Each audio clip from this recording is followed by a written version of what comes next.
Okay, first of all, before I continue to watch Sweet Home, specifically the final episode, I will first discuss what happened ba sa episode 6 to episode 7.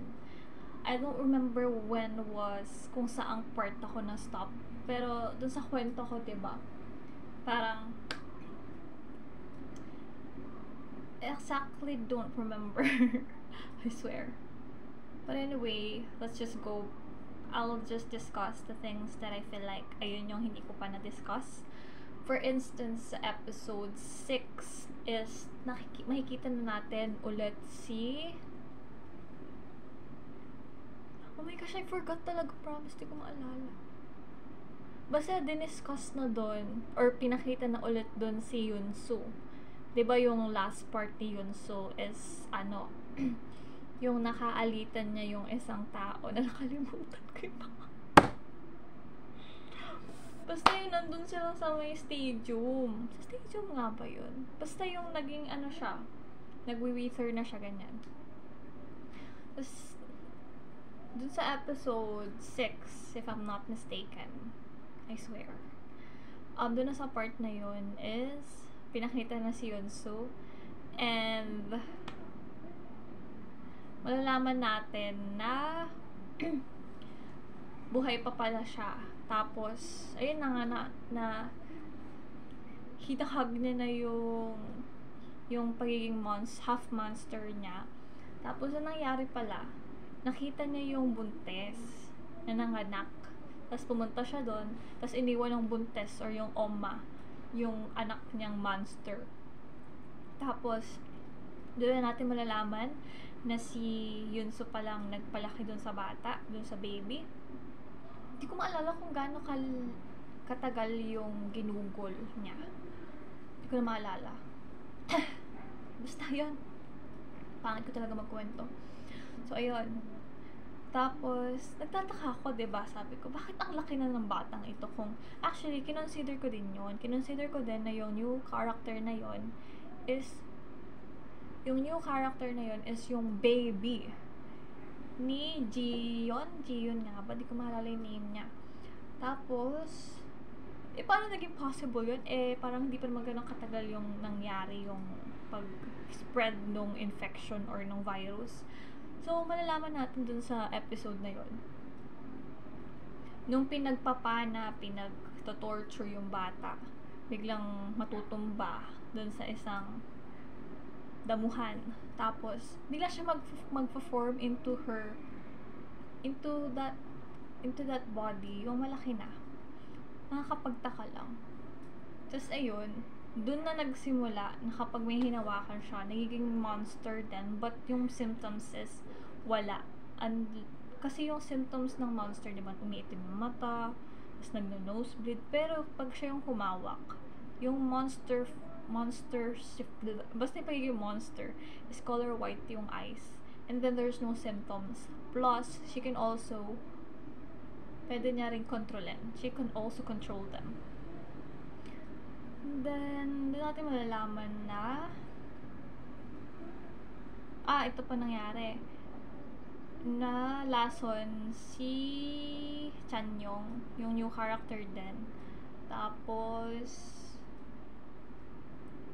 andun pa lang naman.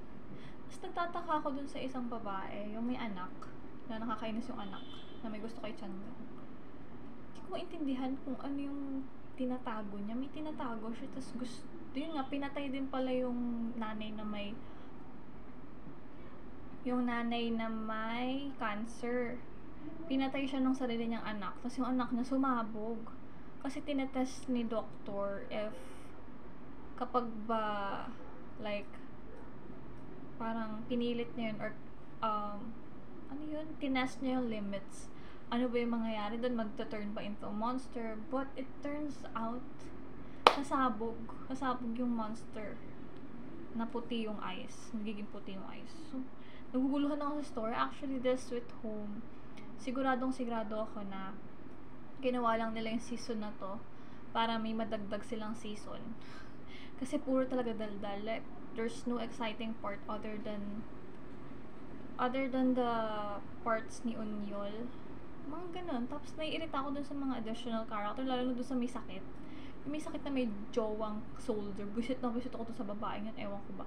Kasi nag-try siyang mag-harm ng kanyang sarili. Tapos tinulungan na nga siya ni O'Neill. Aba, galit pa. Tapos ayun, nakakainis lang siya. Tapos sa end ng episode 7, pupunta si Doctor tsaka yung mga doctor dun sa Bamsom, if I'm not mistaken. Basta nandun yung lalaking parang nag-deserting kasi kukuha siya ng gamot para dun sa girlfriend niya. Dun siya papunta, tas dun din papunta si Doctor. So, yun, one way or another. And I think, dun din papunta sila. Basta feel ko magkikita-kita sila dun. Tapos malalaman nila. Basta sana may exciting part na kasi hello, last episode na. So, hopefully meron na. And magkakape ko ulit with Pande Coco and strawberry Ribisco. That's all. Manonood na ako.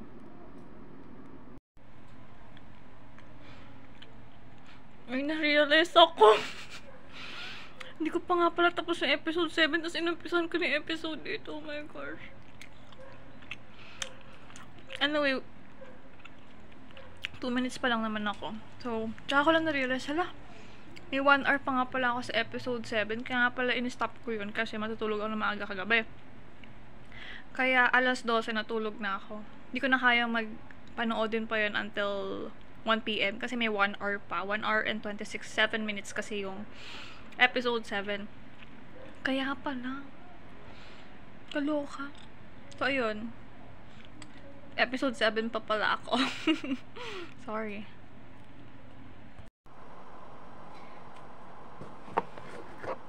I just finished the 7th episode officially.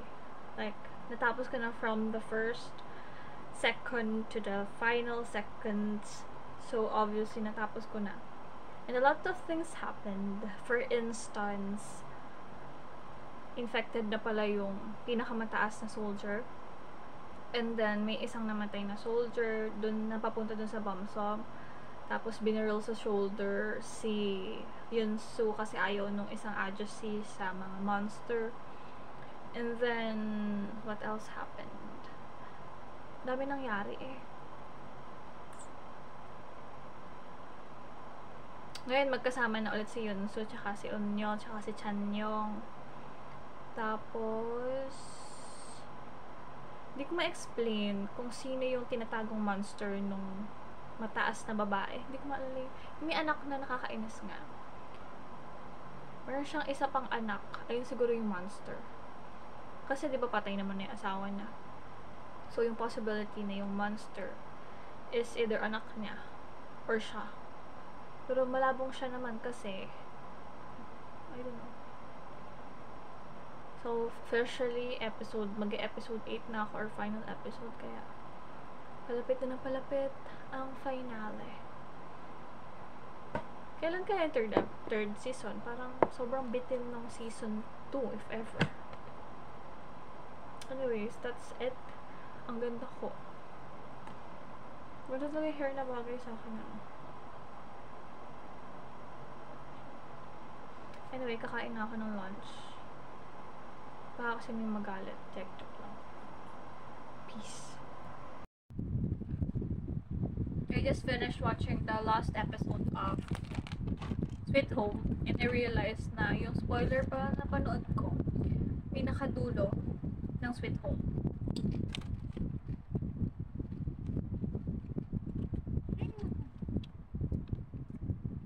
So ayun, a lot of things happen. For example, yung mga test subject na monsters. Tapos itong si Unyok is katulad nung nanay na naging fetus nun. Naging whole person or like nag-exist ulit si Unyok. Tapos wala na siyang consciousness.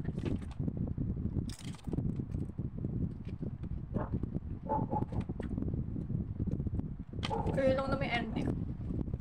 Tapos 2024. Feel ko pinahaba talaga na yung season 2 kasi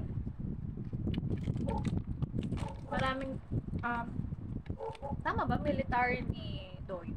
Tapos, kaya yun, hindi siya makukuha ng this year. 2024 pa daw. Or baka nakapag-shoot na siya, pero next year po, ipapalabas. Ano lang, ano ba? Tapos ko ng Sweet Home.